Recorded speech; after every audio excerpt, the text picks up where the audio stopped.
Welcome to KeepitKayfabe's MMA and Pro Wrestling Podcast, where we talk about recent news, events, and general bullshit. Now that that's out of the way, we have our co-host here, Matt. Say hi, Matt. Hello. He's going to chime in from time to time, and we have a lot to talk about here today, so welcome fucking along, and give me a sub if you like what you hear. And later on, at the end of the show, we're going to have a UFC 200 main card breakdown, so stay tuned for that, and let's see where this goes. Some topics here today are going to be Roman Reigns suspension, Kurt Angle news, the UFC 200 breakdown. This is the end of the show. Will Osprey versus Vader is going to happen in the UK. Matt Mitrione clears his medicals and is going to fight next month. Herschel Walker is going to return to MMA. Shinsuke Nakamura and Finn Balor are probably going to jump up to SmackDown. We're going to talk about that a little bit. WWE dropped some trademarks recently that's probably very telling of some of their storyline plans coming up. And, the UFC 200 breakdown's coming up at the end. So first up, we have the Roman Reigns suspension. He's suspended for 30 days for his first substance abuse violation. It's typically not announced. The substance is always hidden by WWE. The only reason, like the Adam Rose case that we heard about, is because he revealed it. So unless Reigns reveals it here, we're probably never going to know what it is. Raw tonight probably won't ignore it like they did on SmackDown. This suspension does allow Roman Reigns to wrestle at Battleground if they so choose to have him in the main event that they already set up. They set up a triple threat last week with all three of the Shield members here. Yeah, I did think it was kind of strange that, they didn't show him on SmackDown TV at all. It wasn't mentioned that he wasn't going to be on TV, but he was still slated to be on the pay-per-view main event, so hopefully, like you said, they'll mention it on Raw because it is leaving a little bit of a strange feeling in my mouth to just have it ignored like this. But as we know, WWE doesn't really care about drop storylines, and they have a tendency to do that over and over again, so we'll see where this goes. This may affect Roman's ability to work with charity because, as we've seen, Roman Reigns is kind of on the same path as John Cena as far as working children's events and charity and trying to emulate his work pattern. And it's kind of interesting that now that's four fathers in the WWE in recent weeks that have had bad publicity for the company. Adam Rose, Titus O'Neil, Roman Reigns, and Jerry Lawler. And depending on, like I said, how this Reigns one turns out, it could be the end of his career in WWE. It could be just the beginning. And, hopefully he doesn't find his way out of the company very soon, but it all depends on how he takes his punishment. And if he does the Titus O'Neil thing, he should have a U.S. title shot at the end of the month. The WWE is not interested in Kurt Angle at the moment after talks earlier this year.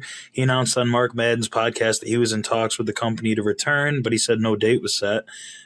His 2006 exit does not help.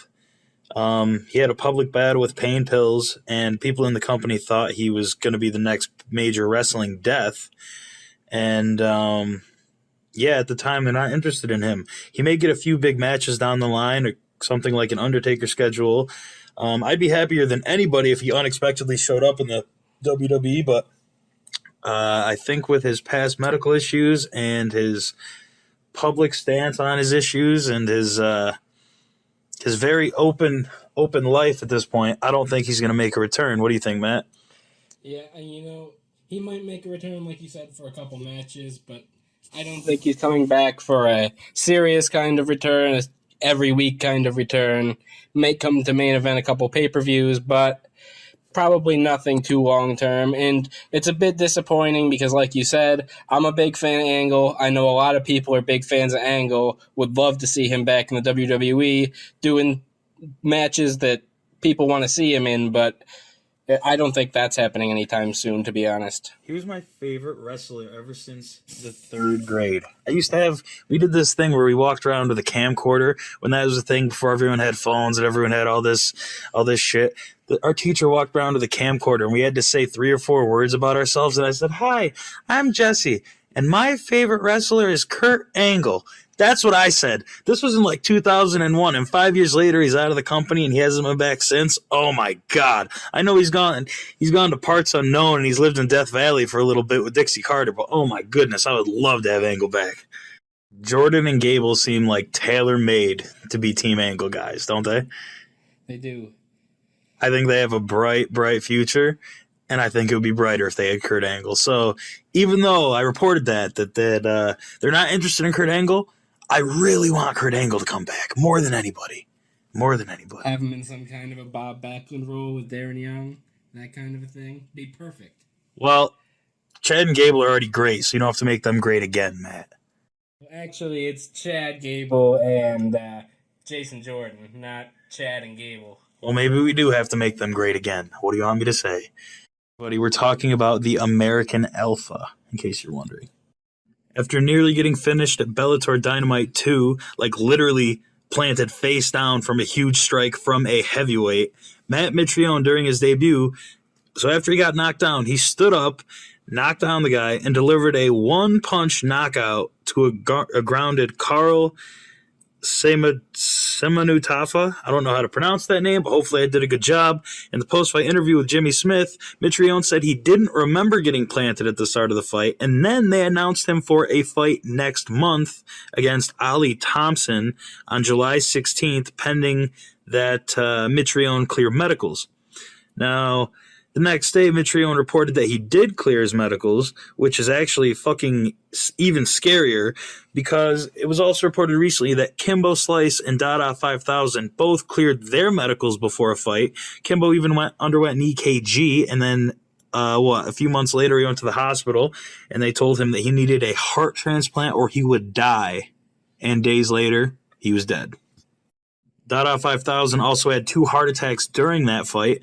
So here, even though Mitrione technically probably got fully knocked out during this fight, they're letting him fight next month, and they try to assure people by saying that, he's going to have to clear medicals. Well, that doesn't really mean anything if Kimbo and Dada clear their medicals, and then they, one person gets popped for steroids after and then dies, and the other one dies in the cage and then comes back to life, and then, it's just they can't let these people fight. Speaking of which, Herschel Walker announced that he wants to come back to MMA against Quentin Rampage Jackson in the Bellator cage. Herschel Walker is 54 years old at this point. He hasn't fought since his Strikeforce days. But I will tell you right now, if this keeps up, if they let a 54-year-old fight and somebody who just got knocked out fight, there will be a death in MMA very soon. Very soon, probably in the Bellator cage, given their recent decisions, but stay tuned on that. We also have here some Will Osprey news. He's the winner of New Japan's Best of the Super Juniors tournament this year. He will face Vader at Revolution Pro's event called Uprising on August 12th. This comes after the Twitter war between the two when Vader tried to shit on Will Osprey and Ricochet's close to 5-star match. I'm not really sure what Meltzer rated it, but I would rate it 5 stars. It was probably the most entertained I've been in the last year, other than the American Alpha tag match at NXT last month. That was also great. This program should end in a win for Osprey, where he gets a win over Vader, even though Vader, he's largely forgotten in today's wrestling programs, but he should still get some nice rub from the 61-year-old Vader. And I don't think Vader should be wrestling even though he's 61, but even it's a work fight, so it's a little different than a full contact MMA fight, that Bellator would be willing to put on with Ken Shamrock and Hoist Gracie and Kimbo and all those, and bad stuff from Bellator. But hopefully nothing happens to Vader here, and I'll be excited to see Will Ospreay get some rub. Next here, Shinsuke Nakamura is probably finishing up his run in NXT, given the matches he taped for this week's and next week's show. Without spoilers here, Finn Balor and Nakamura both look to be coming up for the draft. Interestingly enough, the Balor Club trademark that WWE filed for has been dropped because they couldn't get it, and they didn't want to put up a fight. They also dropped the Legion of Doom trademark they were trying to get. This was probably going to be used for the Lords of Pain or Connor and Victor, whatever the hell their names are, and that one's probably best left untouched. As known for a while now, Finn Balor's original plans were to jump up to the main roster and debut similar time to around when the Bullet Club debuted, but those plans have either been dropped or severely delayed. These teams are both so unmemorable that I got their names wrong. They're the Authors of Pain, but I did get Connor and Victor right. I know my men who failed the drug tests. And I know my former social outcasts. Don't get me wrong. I know all of them. So, I mean, if we're being honest, we know that somebody like Nakamura didn't even need an NXT run to begin with. So, seeing him come to the end of that NXT run with a match against Finn Balor, hopefully that's the end of his NXT run because he's being really underutilized just being kept on NXT right now. And Finn Balor, again, somebody who is getting a little bit older, doesn't necessarily need to be on NXT, even though he's been kind of the face of NXT. He kind of needs to move up to the main roster now because he's wasting time on the NXT roster, personally, in my opinion. Do you have any other wrestlers that you think would be a good fit for the main roster right now? Like Noe, Jose, obviously Joe, anybody else? I mean, obviously, as we were talking about before, American Alpha looked to be primed pretty well to come up to the main roster. Austin Aries, definitely. Austin Aries and his banana, they're ready to go. And again, another person who probably shouldn't have been on NXT to begin with. Austin Aries has enough of a career behind him that he could make it on the main roster easily and not have any issues. We have Eric Young and Bobby Roode incoming to NXT. They're probably going to be a really heavy presence at these next couple tapings. I haven't seen this week's episode yet or read any reports, so maybe they already are. But those are two more guys that I want to see fill the shoes of the people that are going to get called up. They should actually be getting called up themselves, but NXT does need to have a full roster to run these shows. The Cruiserweight Classic is coming up. Some of those matches have been taped, but I'm not going to look into any spoilers for that because I want it to be a surprise, kind of like New Japan. Like every week you watch it and it's a surprise, That's kind of great. We also have the recent return of Sasha Banks coming back, starting a feud with the current women's champion, Charlotte. We haven't seen much out of Sasha yet since she's come back, but she did come out after Dana Brooke beat Becky Lynch on SmackDown this week. She came out. Charlotte ran away from her, but she still laid a little pain down on Dana Brooke, so things look exciting for Sasha Banks for the coming future. And now it's finally time for the UFC 200 main card breakdown. This card is headlined by Cormier Jones 2. This is a light heavyweight championship unification bout, which really shouldn't be because they just award interim titles like fucking nothing anymore. People don't even have to be hurt. Well, I see the Jones-Cormier fight going largely the same way as the first fight did, unless Cormier finds a way to take John Jones and plant him on the fucking ground or plant him against the cage, Randy Couture style. If he's unable to control Jones for 25 full minutes, John Jones will retain his title. I predict Jones wins by TKO in round 4 after he's able to take advantage of a gassed Cormier. I think he's too smart, especially with Greg Jackson in his corner. They're going to devise a game plan to pick apart Cormier. And him and Kane and all those guys, they're all going to be titleless. With new motivation, John Jones is going to be a scary force. Then next here we have Mark Hunt versus Brock Lesnar in Lesnar's return fight. His career got cut short from diverticulitis. Then he went back to the WWE for a few years, but now he's making his return at 200. Apparently he had to arm wrestle Vince for the right to have this fight, so he's taking it seriously. If Brock Lesnar can't take Mark Hunt down early and often in this fight, he will not win. Mark Hunt dominated and controlled Fabricio Verdum for an entire round. So I don't see Lesnar being at anywhere near a level where he needs to beat Mark Hunt on the feet or to take him down. Mark Hunt also doesn't really get taken down, and if he does, he usually finds his way back up. And any exchange, Mark Hunt can end it with one right hand. One single right hand, and he will walk off like nothing happened and send Lesnar packing.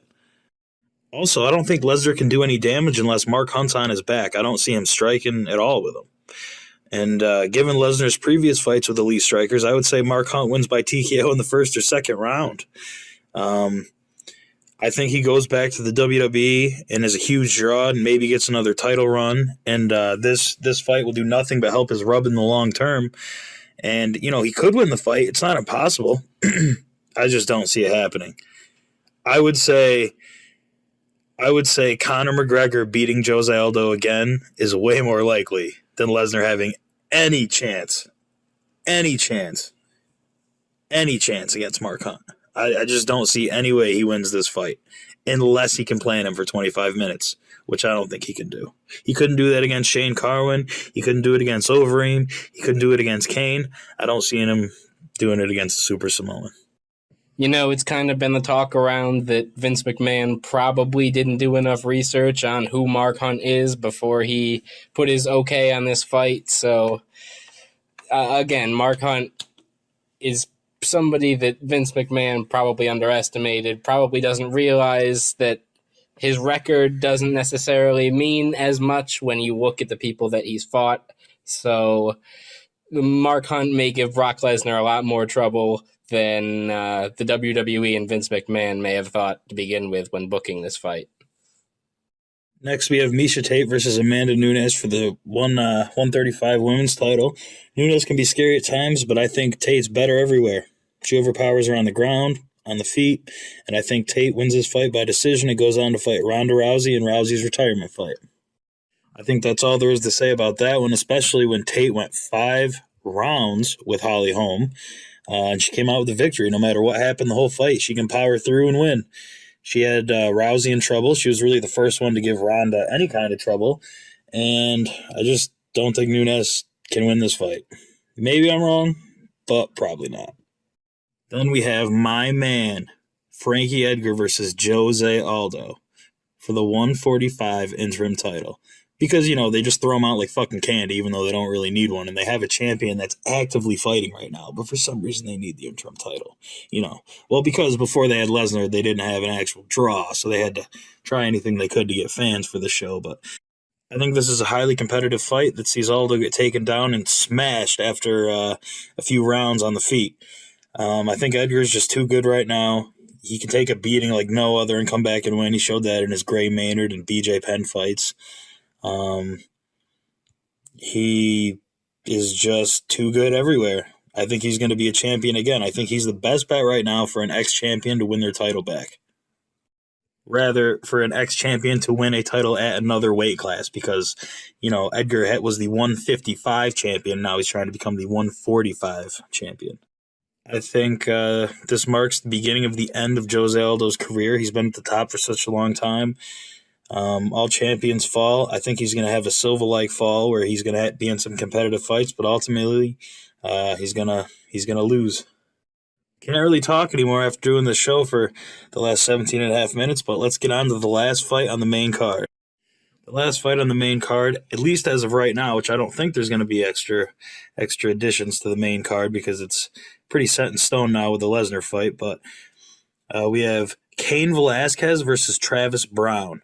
I think Velasquez will dominate this fight and either fight Junior Dos Santos again or work his way back to a title shot. I think any fighter with a game plan gives Browne some serious problems, especially recently. Now that he's training with Eddie Tavarian over there with Ronda Rousey and all the losers that camp has produced. I think Travis Browne's reached his peak in the heavyweight division, and I think he'll be collecting checks from Bellator in the near future. I have Cain Velasquez by TKO in the second. Anything to add on UFC 200, Matt? What are you looking forward to the most? I think it's going to be a great card. I think the Aldo fight is definitely going to be a great fight to watch. It's always nice to see Travis Browne get his face pounded in.